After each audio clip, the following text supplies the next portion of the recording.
Catherine Herbst. I am an architect. I am a faculty member.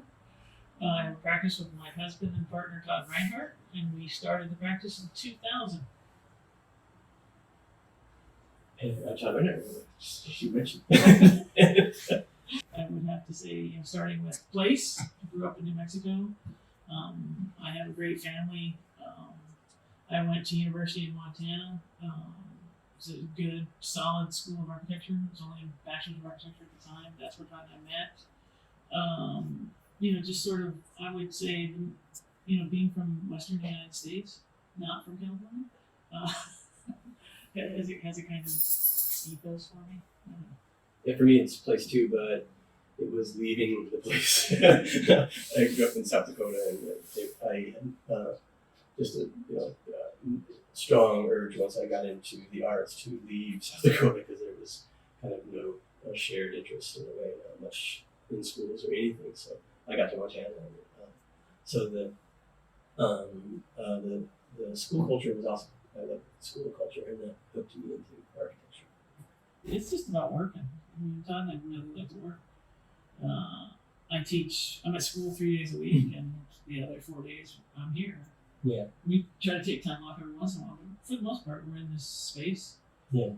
At least 8 hours a day. We did like working for firms, and you found we talked about this before, where sometimes you just found just amazing strength to just kind of battle for your boss and the kind of the ideals of the project. And sometimes it's a little bit different here. It's like, let's just let that one go. Or something like. I don't know. It's just like I like doing good work, and I expect that from other people. And I like people to be happy. For the most part, I think that's that helps the whole time if we just kind of keep a sunny disposition. The world would be a much better place overall. And I think as we got older, we just more and more are surrounding ourselves with people that are like that. I just really, I don't know. It just makes the architecture easier. It makes life easier. And I don't mean that to be lazy. I just mean that you can do the things that are really important to you with a kind of weight off your shoulders. But this is weird because this always comes up in academia, right? Because Todd and I do stuff in practice together, and the whole system wants to assign roles. I do one thing, he does another thing, and we always do the same thing every time we get a project. But sometimes it doesn't matter for us. I mean, sometimes I'll initiate, sometimes you'll initiate. We can both contribute. I would say we argue less and less about stuff. Design. Yeah, it's different. Yeah, I mean, we just if one of us isn't happy with it, both of us have to work it out.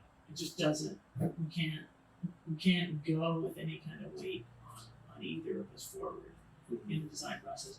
They're usually people who are on the small side of their disciplines too, and you can really communicate with them. So yeah, we had that structural engineer who was amazing in Berkeley, but I think it's just too big now. It got too expensive for us to work. Yeah, and it was fun. He did the dome for the library, downtown San Diego. But he's a really great thinker. We used him first. Yeah, we used them.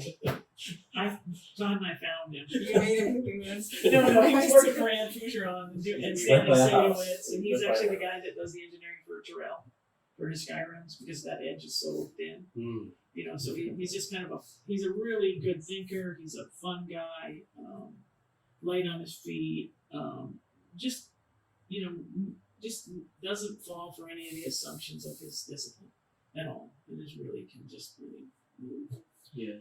Like Quigley's, we had really nice consultants. Like Rob's dad was an engineer and had a great staff. It was a blast. Yeah, and Rob's little brother is a lighting designer. He's and that fantastic. Was really neat. To think that we could have a workshop about lighting for a building was just blew us away. And Pat will still take calls from Todd, and he'll come down here if he's down here to visit his brother or to do something, he'll come over and do like a 2-hour session with us. And it makes a huge difference. It's an expertise. It's all the difference in the world. What architectural ideas and buildings have impacted your practice? I would say that is a current and constantly changing list.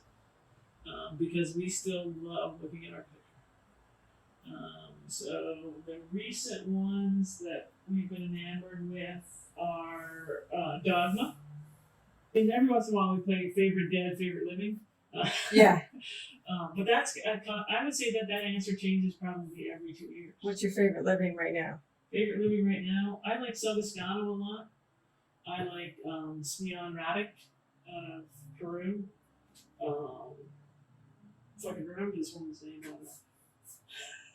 From Belgium. From Belgium, I would say her name too, but I don't remember it right now. And then dead, I would have to say Recon. Irrelevance. I think the thing about big firms is hard. It's a changing landscape for how people secure architecture. I think for me, I never know how to say this. This is why it's always good to talk around Todd because he can sort of say what I'm trying to say. It's something about the people we serve. I think we've become a lot tools for the extraordinarily wealthy, and we've become tools for privatization. And I think that's a bummer. I really, I like people who like architecture, not people who can buy architecture. And I think that, unfortunately, those are two different things. A couple years ago, we got a guy named Lance Wyman to lecture at Woodbury. Lance is the guy who did the Olympics logos for Mexico City. It's the beautiful font text for it. If you go back and look at the graphics for Mexico City, really Mexico City's introduction to the world stage. Lance is he lives in New York City. He lives in he bought his duplex with Christopher Walken. So his neighbor's Christopher Walken. But he's in his 80s or something. He came to lecture and he was great. He was fantastic. And I usually write down something that somebody says the whole time. And somebody asked him this, what would your advice be? And he goes, show up and don't have an attitude. And I thought, that is good advice. I actually wrote it down and pinned it in my office because I think it makes a huge difference. Back where our kitchen is, our bathroom. We're going to build a unit here, we're going to build a unit here, we're going to build a unit here and a unit there, and then there's a staircase that goes up to these two units and another staircase that goes up to these two units. And the base is going to be block, and the top's going to be metal siding, and the roof's going to be metal siding. That's going to have a grass roof on it because I can grow weeds like a demon.